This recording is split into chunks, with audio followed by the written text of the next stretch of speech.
오늘 여러분들과 함께 나눌 말씀은 마태복음 12장 38절에서 42절까지 말씀입니다. 제가 봉독해 드리겠습니다.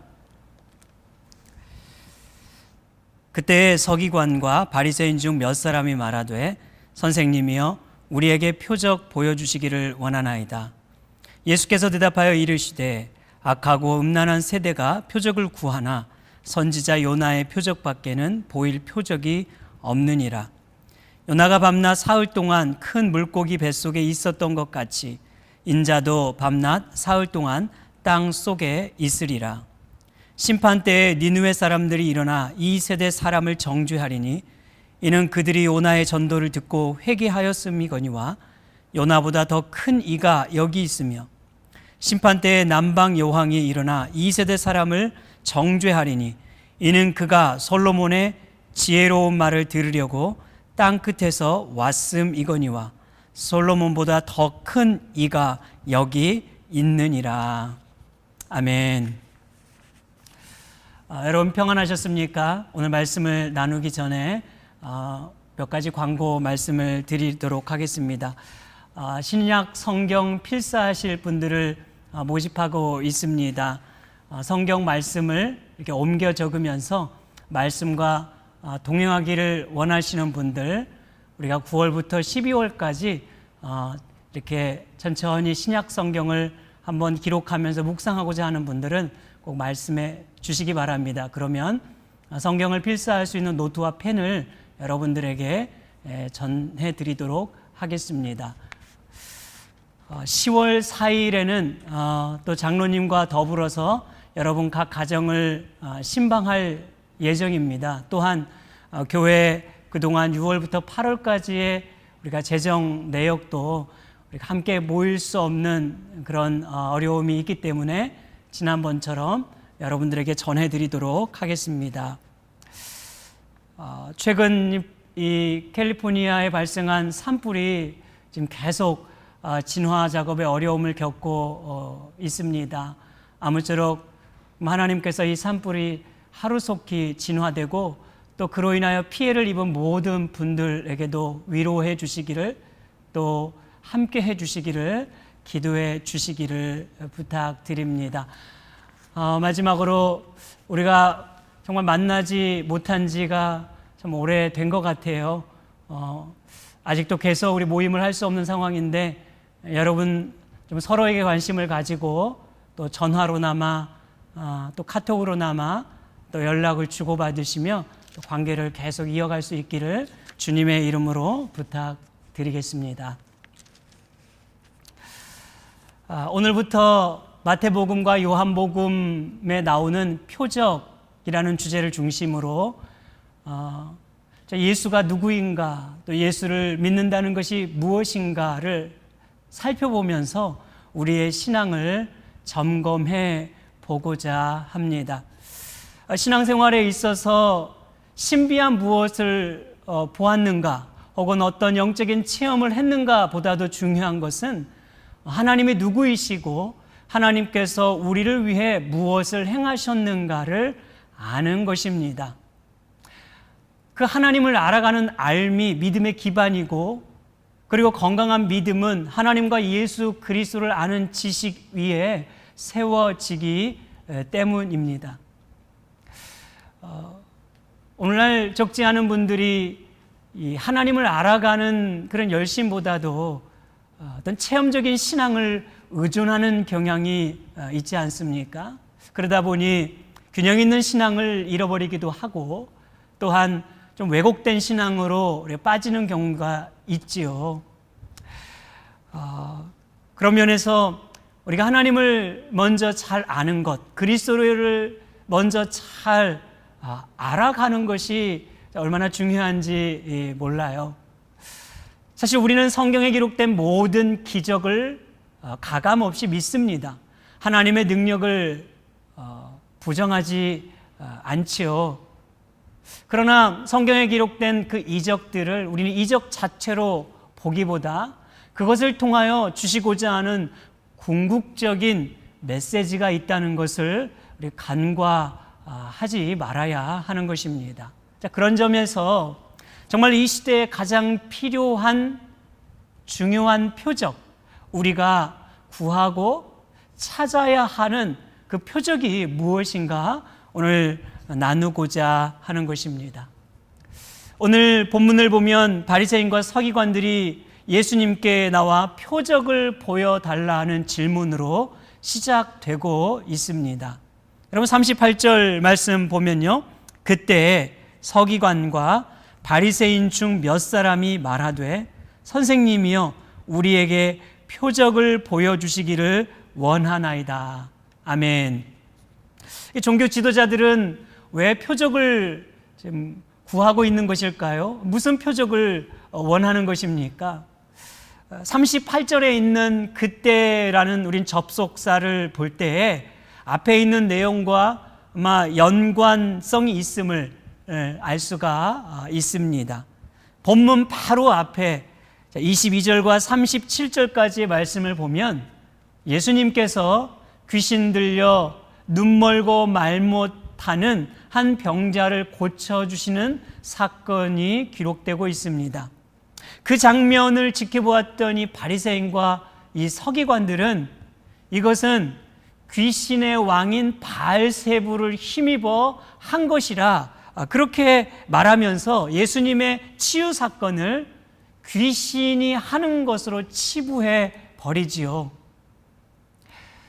그때 예수님께서 그들에게 이렇게 말씀했습니다. 한번 생각해 봐라. 너희의 말대로 만일 사단이 사단을 쫓아내는 것이라면 그건 서로 다투고 분쟁하는 것인데 어떻게 그 나라가 바로 세워질 수 있겠느냐? 그런 일이 있을 수 있겠느냐? 이것은 귀신의 능력이 아니라 바로 하나님께서 하신 일이니라. 이렇게 말씀하신 거지요. 그러면서 여러분 28절 주님은 이렇게 이어서 말씀했습니다. 그러나 내가 하나님의 성령을 힘입어 귀신을 쫓아내는 것이면 하나님의 나라가 이미 너희에게 임하였느니라. 아멘. 예수님께서 성령을 힘입어 귀신을 쫓아낸 이 일은 바로 사단의 권세를 굴복시키신 것이고 하나님의 나라가 이 땅에 임하였다는 것을 보여주는 것이라고 말해주고 있는 것입니다. 구약 성경에 약속하신 바 아브라함과 다윗의 혈통으로 오신 예수님께서 바로 죽음의 권세를 잡은 자 마귀를 멸하시고 또한 사단과 죄 노예로 사로잡혀 있는 이 인간을 자유케 하기 위하여 오신 구원자라는 사실을 말해주고 있는 것이에요. 그러므로 누구든지 하나님께서 행하시는 이 거룩한 역사를 부정하고 끝까지 배척하며 회방하는 자는 마귀의 자식이고 또한 영원히 사함을 받지 못하는 아주 악한 죄라는 것을 경고하고 있습니다. 그러면서 바로 지금 예수님의 하시는 일을 회방하고 배척하고 헐뜯고 믿지 않는 이 종교 지도자들, 그러니까 이 바리새인과 서기관들을 향하여 독사의 자식들이라 이렇게 말씀하신 거지요. 자기들을 향하여 마귀의 자식이라, 독사의 자식들이라 이렇게 했던 말을 들은 이 종교 지도자들이 얼마나 화가 났겠습니까? 자, 이런 상태에서 바로 지금 이 질문을 하고 있는 것입니다. 선생님이여 우리에게 표적을 보여주시기를 원합니다. 표면적으로 보면 아주 정중하게 말하는 것 같지만 속마음은 분노와 도끼를 품고 하고 있는 질문인 것입니다. 그러니까 이런 말이죠. 당신이 하나님의 아들이라는 증거를 한번 보여달라는 거예요. 우리의 눈으로 확인할 수 있도록 하늘에서 내려주는, 하나님께서 주시는 어떤 이적, 표적, 우리가 믿을 수 있을 만한 그런 이 기적을 보여달라는 거죠. 그러면 믿겠다, 그런 말이에요. 예수님께서 이러한 바리새인들과 서기관들에게 어떻게 대답하셨습니까? 여러분 39절에 이렇게 말씀하셨습니다. 예수께서 대답하여 이르시되 악하고 음란한 세대가 표적을 구하나 선지자 요나의 표적밖에는 보일 표적이 없느니라. 아멘. 예수님은 표적을 구하는 이 그들을 향하여 악하고 음란한 세대가 갖는 불신앙적인 태도라고 그렇게 말하고 있습니다. 여러분, 왜 그럴까요? 예수님이 누구이신가에 대해서는 바로 알지 않으려 하고 그냥 뭔가 표적, 저 하늘에서 내려주는 특별한 이적과 표적을 보기를 원하는 그들이야말로 불신앙이고, 이건 불신이며 우상을 숭배하는 태도이기 때문에 그런 것이에요. 누구를 향해서 이런 말을 하고 있지요? 바로 성령의 그 역사를 부정하고 예수님이 보여주신 그 역사를 부정하고 받아들이지 않고 있는 바리새인과 서기관들에게 하는 말이고, 뿐만 아니라 이 세대를 향하여 하신 말씀입니다. 이 세대, 이렇게 말하지요. 하나님의 존재를 인정하지 않고 하나님의 말씀을 무시하며 예수 그리스도를 배척하고 살아가는 이 세대의 모든 사람들, 그러면서도 어떤 신비한 표적과 기적과 이적을 원하며 쫓아가는 바로 이 세대의 그 모든 사람들을 향하여 악하고 음란한 자들이라고 그렇게 말씀하고 있는 것입니다. 여러분 생각해 보십시오. 이 시대에 많은 사람들이 이런 동일한 질문을 하고 있지 않습니까? 보여달라는 것이지요. 한번 보여주면 내가 믿겠다. 한번 하나님이 있다는 것을, 어떤 기적을, 특별한 이적을 좀 보여달라, 이렇게 말하는 거예요. 예전에 있었던 영화 이 제리 맥과이어에 보면요, 바로 이 미식축구 선수가 스포츠 에이전트인 탐 크루즈에게 늘 입버릇처럼 하는 말, Show me the money, 돈을 좀 보여줘라. 내가 돈 보여주면 하겠다라고 말하는 것처럼 보여달라는 거죠.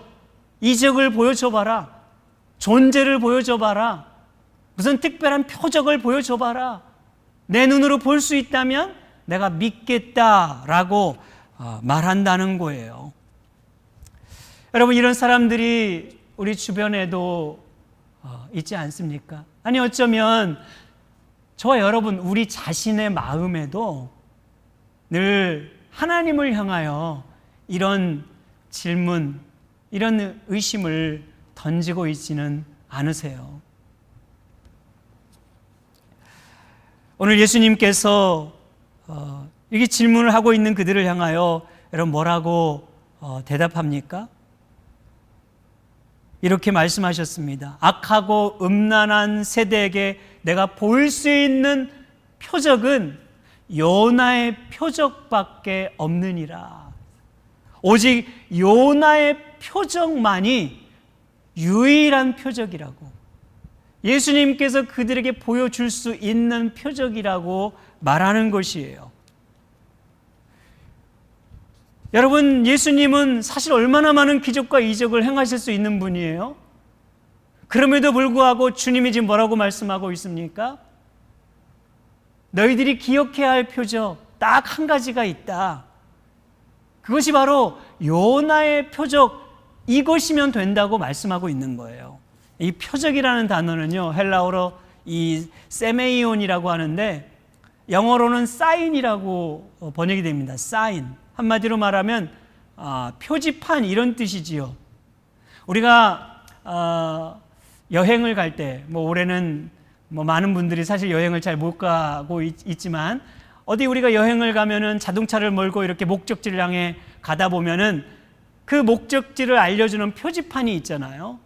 그래서 이제 10마일 남았다, 5마일 남았다, 1마일 남았다, 이렇게 그 목적지를 알려주는 표지판처럼 이 표적이라는 의미는 그 자체가 실체가 아니라 궁극적인 실체, 그 최종적 목표, 목적지가 되는 그것을 가리켜주는 표지판과 같다는 것을 말해주는 거지요. 예수님께서는 지금 자신을 바로 요나의 사건과 연관지어 지금 이야기하고 있으면서 600년 전에 바로 요나가 경험했던 이 특별한 그 경험이 바로 예수 그리스도의 십자가와 부활을 예표하는 이 표지판과 같다고 말씀해 주고 있는 것입니다. 여러분 40절 말씀 보시면 이렇게 기록합니다. 요나가 밤낮 사흘 동안 큰 물고기 뱃속에 있었던 것 같이 인자도 밤낮 사흘 동안 땅 속에 있으리라. 아멘. 요나가 이 물고기 뱃속에 있었던 그 사흘의 기간을 무엇과 연관시킵니까? 인자, 즉 인자는 예수님 자신을 말하고 있는 거죠. 예수님께서 바로 무덤에 갇히신 사흘 동안의 기간으로 연관지어 설명해 주고 있는 것입니다.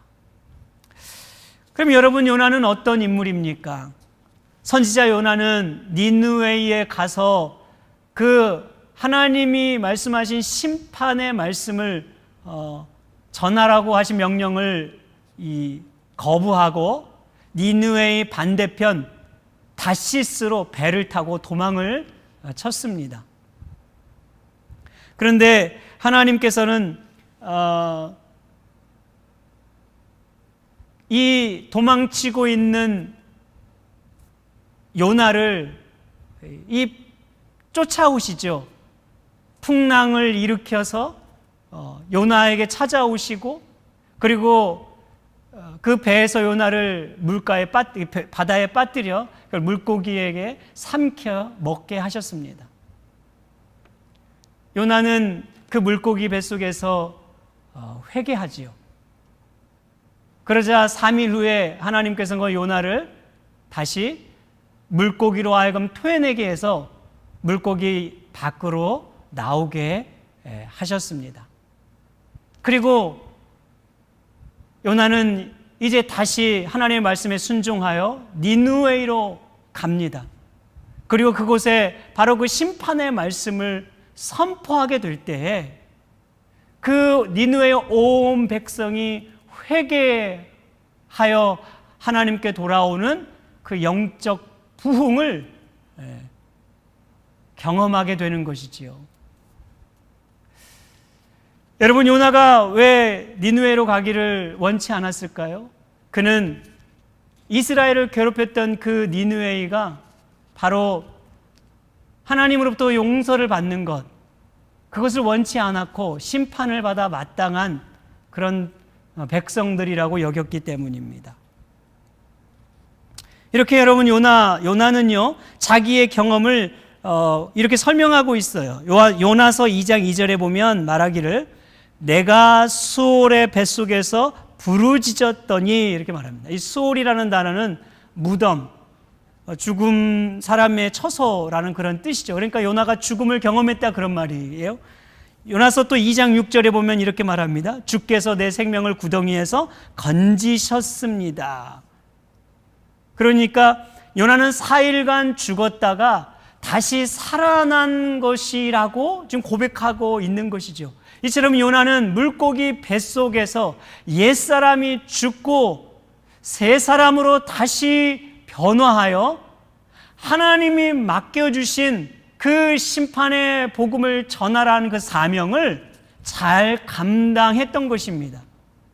동일하게 여러분, 예수의 십자가의 죽음과 부활을 믿는 자에는 어떤 일이 일어납니까? 우리의 내면이 어떻게 되죠? 옛사람이 죽고 새 사람이 변화하여 새 생명을 얻는, 영생을 얻는, 중생을 경험하는 이 은혜를 겪게 되는 것입니다.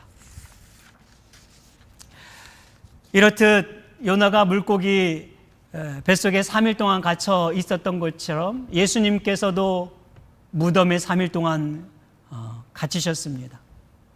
요나가 3일 후에 물고기 뱃속에서 나온 것처럼 예수님께서도 3일 만에 무덤을 열고 부활하셨지요. 요나가 니느웨에 가서 회개의 심판을 선포했다면 예수님은 온 인류를 위해 이 땅에 오셔서 하나님의 그 회개와 심판을 선포해 주셨습니다.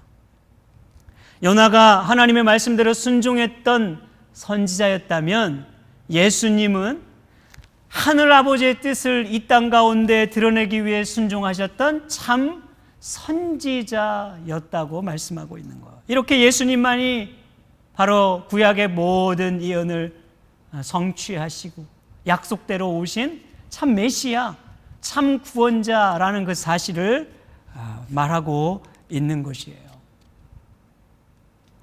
이제 예수님은 41절에서 이렇게 이야기합니다. 41절 42절에 보면은요, 심판의 때 니느웨 사람들이 일어나 이 세대 사람을 정죄하려니 이는 그들이 요나의 전도를 듣고 회개하였거니와 요나보다 더 큰 이가 여기 있으며 이랬어요. 자, 심판의 때가 이르면 니느웨 사람들이 예수님을 배척하는 이 악한 세대의 죄인들을 정죄하게 될 것이래요. 왜요? 그들은 요나의 말을 듣고 회개했기 때문입니다. 또한 여러분 42절도 보십시오. 심판할 때 남방요왕이 일어나 이 세대 사람을 정죄하리니 이는 그가 솔로몬의 지혜로운 말을 들으려고 땅끝에서 왔음이거니와 솔로몬보다 더 큰 이가 여기 있느니라. 아멘. 또 심판의 때가 되면 남방요왕, 그가 악한 사람들, 악한 시대의 이 사람들을 정죄할 것이라고 말합니다. 이 남방요왕은요, 당시 열왕기상 10장에 나오는 저 에디오피아에서 올라온 그 스바 여왕을 일컫는데, 그가 솔로몬의 지혜를 듣기 위해 올라오지 않습니까? 그리고 솔로몬의 그 지혜를 다 듣고 그 지혜를 주신 하나님을 찬송했다고 말합니다.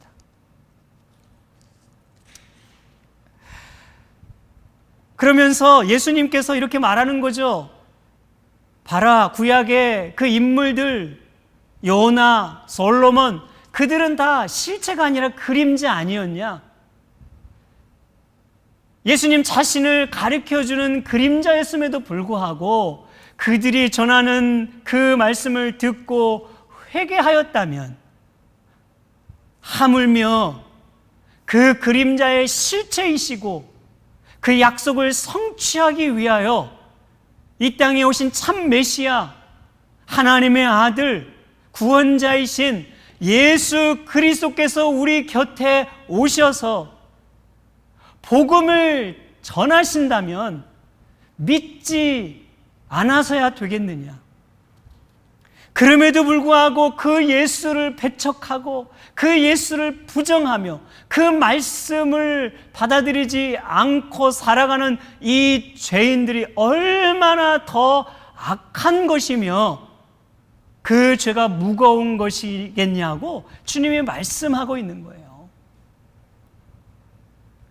이 세대의 그 악한 자들은 나중 형편이 이전보다 더 비참하게 될 수밖에 없다고 하셨습니다.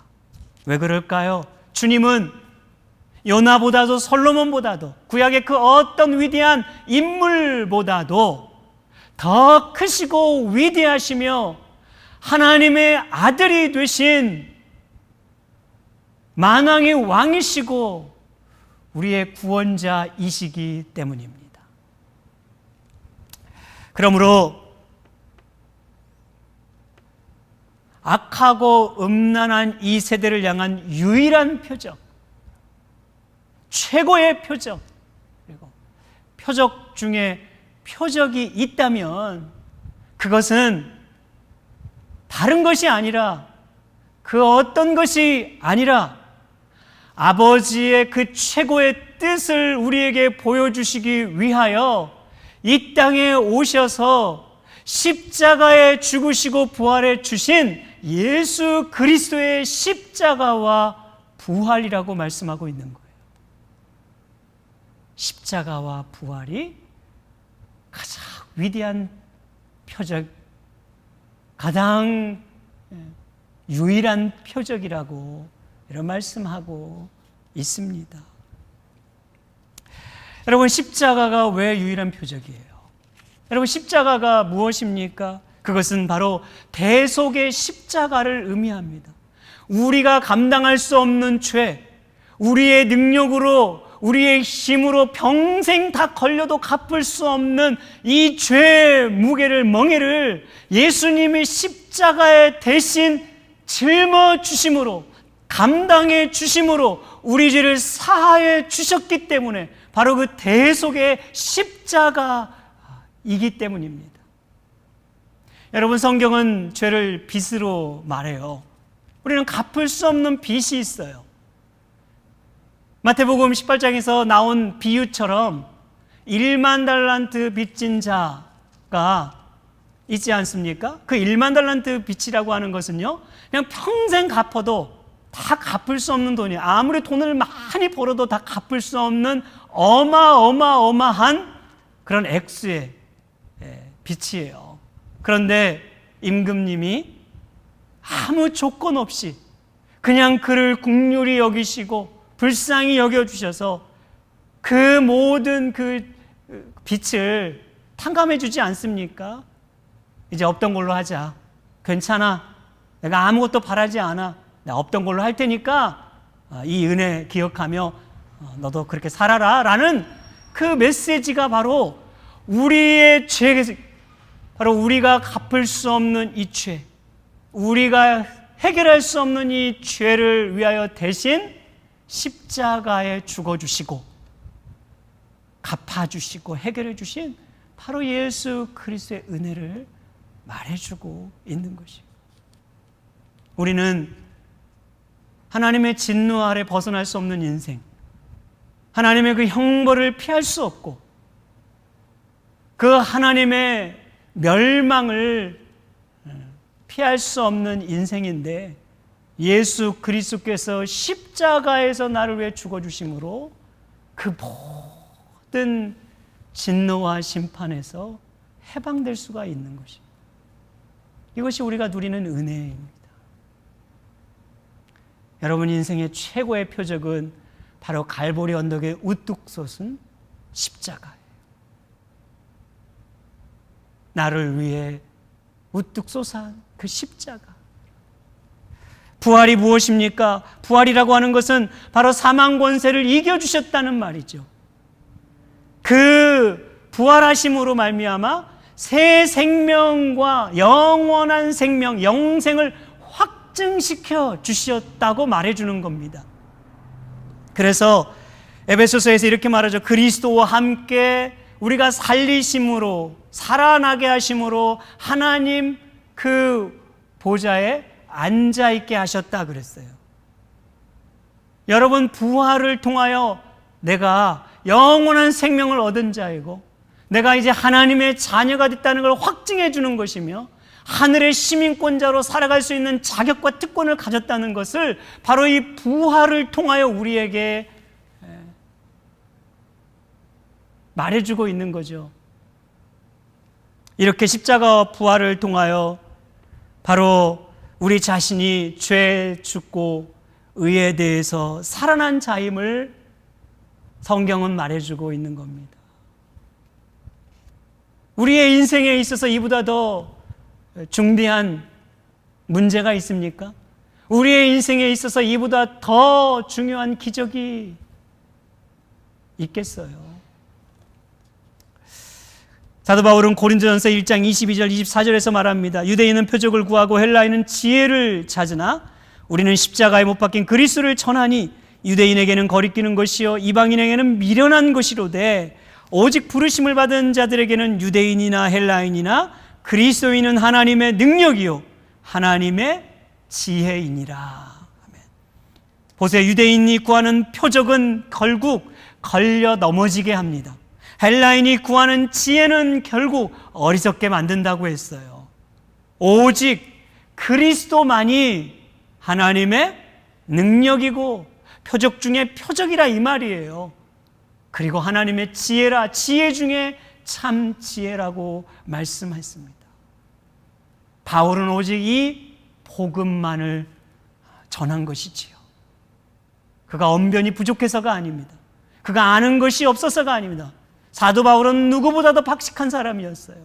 많은 걸 배운 이였어요. 그럼에도 불구하고 그가 전했던 것, 그가 그렇게 목소리 높여 외쳤던 것은 바로 이 십자가와 부활의 복음이었던 것이, 그것만이 우리의 능력이기 때문에.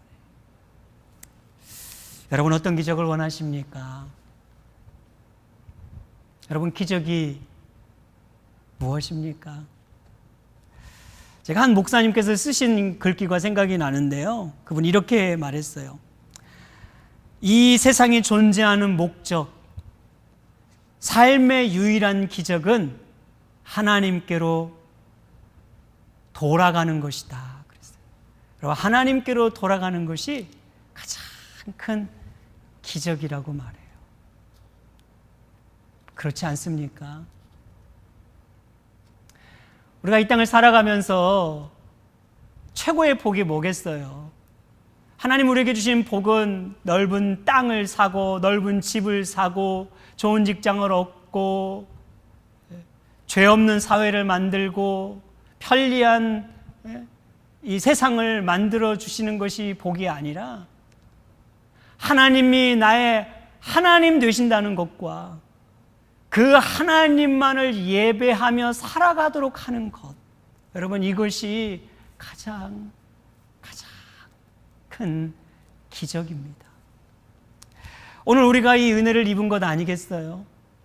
나 같은 죄인 살리시기 위하여 예수 그리스도께서 십자가에 죽어주시고 다시 3일 만에 살아나신 이것이 기적이지요. 찬송가 273장에 나오는 것처럼 우리가 멀리 떠났다가 이제 올지라도 고귀한 삶을 다 허비하고 뒤늦게 이제 올지라도 사랑 안에서 나를 맞아주시고 안아주시고 기뻐해 주시며 신발과 옷을 새로 입혀주시고 다시 너는 내 아들이라고 내 자식이라고 그 유산을 상속시켜 주시는 그 아버지 은혜, 여러분, 이것이 기적이 아니겠습니까? 하나님을 아바 아버지라고 부를 수 있다는 것, 넋두리도 펴고 아량도 피우면서 우리 문제를 주님께 아뢰고 간구하고 기도하면서 그 아버지 되신 하나님을 의탁하며 살아갈 수 있는 것, 이 나그네들 인생 속에서 돌아갈 본향이 있고 천국을 향하여 살아갈 수 있도록 하신 것이야말로 기적 중에 기적이 아니고 무엇이겠어요? 그래서 이 기적, 이 은혜를 아는 자는 이런 찬양을 했던 것이에요. 찬송가 23장 우리가 아는 여러분 찬송 아닙니까? 만입이 내게 있어도 그 입 다 가지고 내 구주 주신 은총을 늘 찬송하겠네. 만입이 내게 있어도 그 입 다 가지고 내 구주 주신 은총을 늘 찬송하겠네. 아멘. 여러분, 이것이 은혜입니다. 이 고백을 할 수 있는 것이 은혜인 것이지요. 기적은 사람을 변화시키지 못합니다. 오직 복음만이 변화시킬 수 있어요. 바로 십자가와 부활의 복음, 바로 이 복음 안에 진정한 기쁨이 있고 자유가 있는 것입니다. 여러분, 오늘 우리가 다시 한번 회복해야 될 것이 무엇이겠습니까? 그것이 바로 십자가의 은혜, 바로 이 부활의 확신입니다. 오늘 우리 이 표적을 위해 기도해야 합니다. 주님, 내 안에 이 십자가의 은혜가 메마르지 않고 더 강물처럼 넘쳐 나를 적시게 하시옵소서. 주님, 이 어렵고 위기 시대를 살아가고 있지만 부활의 확신, 부활의 소망, 이 부활의 능력만큼은 잊지 않고 더 확신 가운데 그 위에 내 믿음 세워지게 하시옵소서. 이것이 오늘 저와 여러분들이 평생 걸쳐 구하고 찾아야 할 표적인 것입니다. 사랑하는 성도 여러분, 우리 모두가 어려운 시기를 살아가는 이때 다시 한번 저와 여러분의 마음에 이 복음의 감격이 되살아나고 우리의 마음에 차고 넘칠 수 있기를, 그것이 또 오늘을 견디는 힘이 될 수 있기를 주님의 이름으로 축복합니다. 기도하겠습니다. 하나님 아버지, 그렇습니다. 우리가 인생 가운데 찾아야 될 표적이 있다면 그것은 다른 것이 아니라 바로 요나의 표적이 우리에게 가르쳐주고 있는 예수 그리스도의 십자가와 부활의 표적임을 믿습니다. 우리의 믿음이 십자가와 부활 위에, 십자가와 부활 위에 더 확고해지고 공고해지게 하여 주시옵소서. 연약하여 흔들릴 때가 많고 파도처럼 요동칠 때가 있고 우리의 마음이 걷잡을 수 없을 정도로 혼란이 올 때가 있지만 그때마다 다시 한번 내 인생에 허락하신 표적 중에 표적, 기적 중에 기적, 은혜 중에 은혜, 바로 예수 그리스도께서 나와 함께 하신다는 것, 그 십자가, 나의 십자가, 그 부활이 나를 위한 부활임을 다시 한번 의지하고 확신하면서 용기를 내고 힘을 내게 하시고 하루하루 이 믿음 안에 승리할 수 있도록 도와주시옵소서. 우리 사랑하는 머무는 교회 모든 성도뿐 아니라 온 열방 족속에 있는 교회들과 주의 백성들 위해 이 은혜를 이 위기의 시대에 더 가득 채우시옵소서. 감사하오며 우리 구주 예수 그리스도의 이름으로 기도하옵나이다. 아멘.